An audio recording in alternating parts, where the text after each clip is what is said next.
प्रधानमंत्री मोदी शनिवार को अरुणाचल और उत्तर प्रदेश का दौरा करेंगे। ईटानगर में पोलो हवाई अड्डे का करेंगे उद्घाटन। नो मनी फॉर टेरर सम्मेलन का पीएम मोदी करेंगे उद्घाटन। टेरर फंडिंग पर लगाम कसने के लिए 18 और 19 नवंबर को दिल्ली में होगी चर्चा।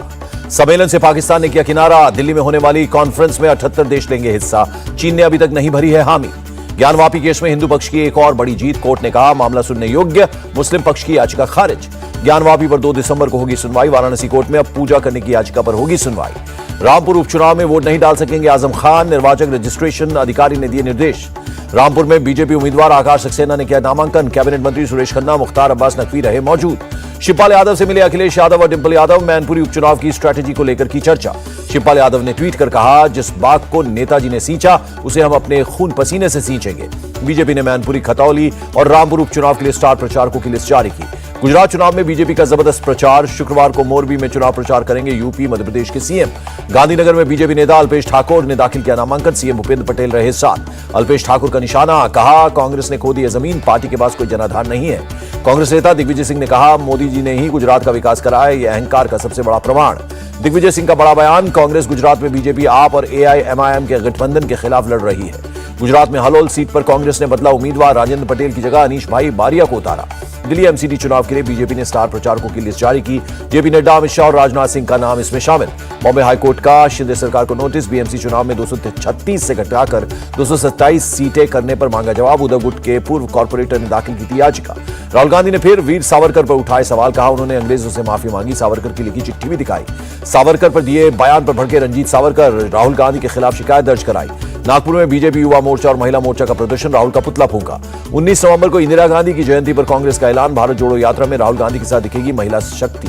चंडीगढ़ कांग्रेस के लिए 46 पदाधिकारी नियुक्त किए गए। 8 उपाध्यक्ष और 10 महासचिव बनाए गए। बंगाल की सीएम ममता बनर्जी का पीएम को खत। गंगा कटाव को नियंत्रित करने के लिए योजना बनाने का अनुरोध किया।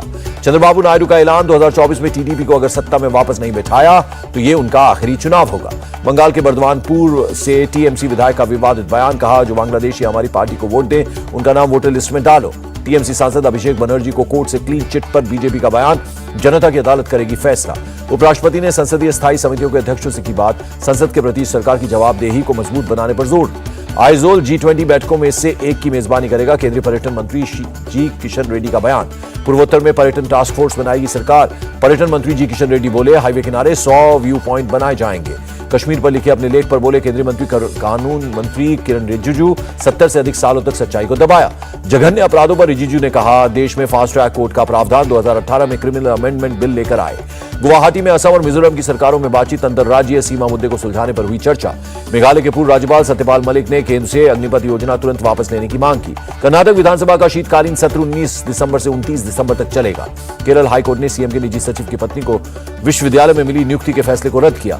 आंध्र प्रदेश के काकीनाडा में टीडीपी नेता पोलन नीति शेषगिरी पर जानलेवा हमला। अस्पताल में कराया गया भर्ती। म्यांमार से बचाए गए 38 भारतीय नागरिक फर्जी नौकरी सिंडिकेट का हुए थे शिकार। कांग्रेस का कर्नाटक सरकार पर बड़ा आरोप। राज्य में वोटर्स का डेटा चोरी और धोखाधड़ी का आरोप। बेंगलुरु में पुलिस कमिश्नर से मिले कांग्रेस नेता। सीएम मुंबई और बीबीएमपी अधिकारियों के खिलाफ दी शिकायत। शिवसेना नेता उद्धव ठाकरे ने दादर के शिवाजी पार्क में बाला साहब ठाकरे को दी श्रद्धांजलि।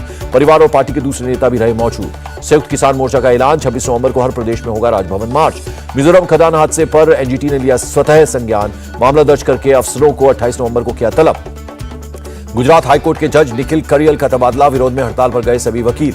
बीजेपी विधायक राजेश्वर सिंह ने सीएम योगी से कानून में संशोधन की मांग की। आफ्ताब को फांसी की सजा दिए जाने की पैरवी की। मुंबई में हुए डबल मर्डर के मामले में अंडरवर्ल्ड डॉन छोटा राजन समेत 4 लोग बरी। मुंबई की विशेष सीबीआई कोर्ट ने किया बरी। टीएमसी नेता खोकन दास पर हो एफआईआर। बीजेपी नेता शिशिर बजोरिया ने चुनाव आयोग से शिकायत की। इसरो के साथ 100 स्टार्टअप पंजीकृत किए गए। स्पेस टेक्नोलॉजी में निर्माण में देंगे मदद। एनसीसी ने प्लास्टिक प्रदूषण के खिलाफ पुलिस सागर अभियान चलाया। एनसीसी डीजी ने दी जानकारी। केंद्रीय मंत्री नारायण राणे ने अवैध बंगले पर खुद शुरू की कार्रवाई। जुहू बंगले में अवैध निर्माण को तोड़ा। रांची में ईडी दफ्तर में सीएम हेमंत सोरेन से अवैध माइनिंग केस में पूछताछ हुई। सीएम हेमंत सोरेन के समर्थन में जेएमएम का प्रदर्शन। जेएमएम कार्यकर्ता बोले सीएम अच्छा काम कर रहे हैं इसलिए उन्हें फंसाया जा रहा है। हेमंत सोरेन के भाई और जेएमएम विधायक बसंत सोरेन ने कहा मुख्यमंत्री हेमंत सोरेन हैं और हेमंत ही रहेंगे। दिल्ली एक्साइज पॉलिसी केस में शरत रेड्डी और बिनोय बाबू की बढ़ाई गई रिमांड। कोर्ट ने 4 दिनों की ईडी रिमांड बढ़ाई। मनी लॉन्ड्रिंग केस में सत्येंद्र जैन की जमानत नामंजूर। दिल्ली की राउज एवेन्यू कोर्ट ने 2 और लोगों की बेल खारिज की। नीतीश सरकार में उद्योग मंत्री समीर महासेठ के ठिकानों पर ईडी की छापेमारी। आरजेडी कोटे से मंत्री हैं समीर महासेठ। बिहार के मंत्री के रिश्तेदार साकार बिल्डर के ठिकानों पर आयकर का छापा। ग्रुप के प्रमोटर और टॉप अधिकारियों से हुई पूछताछ। आसनसोल जेल पहुंची ईडी की टीम। टीएमसी नेता अनुव्रत मंडल से की पूछताछ। भीमा कोरेगांव हिंसा के आरोपी गौतम नवलखा में हाउस अरेस्ट का मामला फिर सुप्रीम कोर्ट पहुंचा। शुक्रवार को होगी सुनवाई। श्रद्धा के कातिल आफ्ताब का होगा नार्को टेस्ट। साकेत कोर्ट से दिल्ली पुलिस को मिली परमिशन। पूछताछ के लिए आफ्ताब की 5 दिन की बढ़ी रिमांड। सबूतों की तलाश में उत्तराखंड और हिमाचल भी ले जा सकती है पुलिस। श्रद्धा का मोबाइल ठिकाने लगाने से पहले आफ्ताब ने सारा डाटा डिलीट किया। दिल्ली पुलिस का खुलासा। श्रद्धा केस में खुलासा। आफ्ताब ने की थी श्रद्धा के सिर को जलाने की कोशिश। बॉडी पार्ट पर ब्लीच लगाकर रखा था। श्रद्धा के पिता ने कहा, तब तक चैन से नहीं बैठूंगा जब तक आफ्ताब को फांसी की सजा नहीं दे दी जाती। यूपी के डिप्टी सीएम केशव प्रसाद मौर्य ने कहा, जिहाद की आड़ में खुलेआम हिंदू लड़कियों की निर्मम हत्या हो रही है। प्रदीप सिंह हत्याकांड में शामिल 3 लोग गिरफ्तार। अब तक 6 लोगों की हुई गिरफ्तारी। चंडीगढ़ एनसीबी को बड़ी सफलता। 20 किलो हेरोइन, 5,86,000 कैश के साथ ड्रग तस्कर अरेस्ट। मुंबई में मंत्रालय की 6ठी मंजिल से कूदा शख्स। पुलिस ने नेट लगाकर किया रेस्क्यू। मामले की जांच में जुटी पुलिस। नवी मुंबई में एपीएमसी फल मार्केट में लग गई आग। दमकल की गाड़ियां आग बुझाने में जुटी। हरिद्वार में 48वीं boys junior national kabaddi championship 2022 का उद्घाटन। खिलाड़ियों के साथ सीएम ने खेली कबड्डी। दिल्ली पुलिस की क्राइम ब्रांच ने 9 लोगों को गिरफ्तार किया। बड़े बड़े बिजनेसमैन को ईडी का फर्जी नोटिस देकर करते थे उगाही। नेशनल ट्रेड फेयर के रेलवे पवेलियन में नजर आए अलग अलग रंग। वंदे भारत एक्सप्रेस, चिनाब ब्रिज समेत कई रेलवे प्रोजेक्ट्स को दिखाया गया। पश्चिम बंगाल के बशीरहाट में टीएमसी नेता अबू हुसैन के घर में बम विस्फोट। हादसे में 8 साल की बच्ची की मौत। मुरादाबाद में केजी के कॉलेज में टॉयलेट में वीडियो रिकॉर्डिंग से हड़कंप। छात्रा की शिकायत पर केस दर्ज। जांच में कॉलेज के कर्मचारी का निकला मोबाइल। पुलिस ने गिरफ्तारी के लिए बनाई टीमें। कानपुर के किडनैपिंग केस में पुलिस का बड़ा खुलासा। लड़के ने खुद कराया था अपना अपहरण। पिता को वीडियो भेजकर मांगे 30 लाख। बुलंदशहर में कोर्ट परिसर में पारिवारिक विवाद में 2 गुटों में झगड़ा। 2 लोग घायल, 7 लोग हिरासत में लिए गए। जयपुर में बिजनेसमैन ने किया सुसाइड से पहले बनाया वीडियो। पुलिस जांच में जुट गई। शिमला पुलिस ने बरामद किया नशे का सामान। 600 ग्राम अफीम और 70,000 से ज्यादा नकदी बरामद। केरल के कोटायम में मड स्लाइड के मलबे में फंसा मजदूर रेस्क्यू कर हॉस्पिटल में कराया गया भर्ती। तिरुवनंतपुरम में पुलिस ने यूथ कांग्रेस के कार्यकर्ताओं पर की पानी की बौछार। मेयर के खिलाफ कर रहे थे प्रोटेस्ट। हैदराबाद में हथियारों का अवैध लाइसेंस जारी करने वाले रैकेट का भंडाफोड़। 7 लोग गिरफ्तार। कोवैक्सीन के अप्रूवल को लेकर राजनीतिक दबाव की खबरें गलत। सरकार ने कहा सभी निर्धारित मानदंडों का पालन हुआ है। महाराष्ट्र में कोरोना के 108 नए केस। पिछले 24 घंटे में 131 मरीज रिकवर। दक्षिण कोरिया और सऊदी अरब रक्षा और द्विपक्षीय संबंध को मजबूत करने पर हुए सहमत।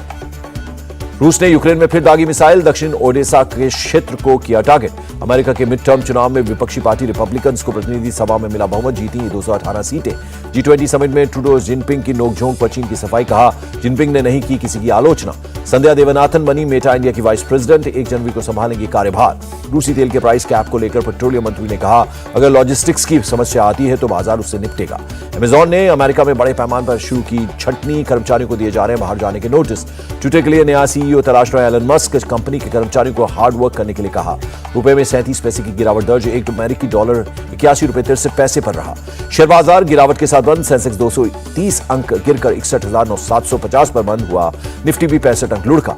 जूनियर महिला पिस्टल टीम ने 15वीं एशियन एगन में स्वर्ण पदक जीता। 10 मीटर एयर पिस्टल टीम ने जीता गोल्ड। और फाइटर की शूटिंग के लिए रवाना हुई दीपिका पादुकोण। फिल्म में ऋतिक रोशन के साथ आएंगी नजर। इंडिया टीवी हर वक्त हर जगह डाउनलोड करने के लिए सर्च करें India TV news Google play store या ऐप स्टोर पर।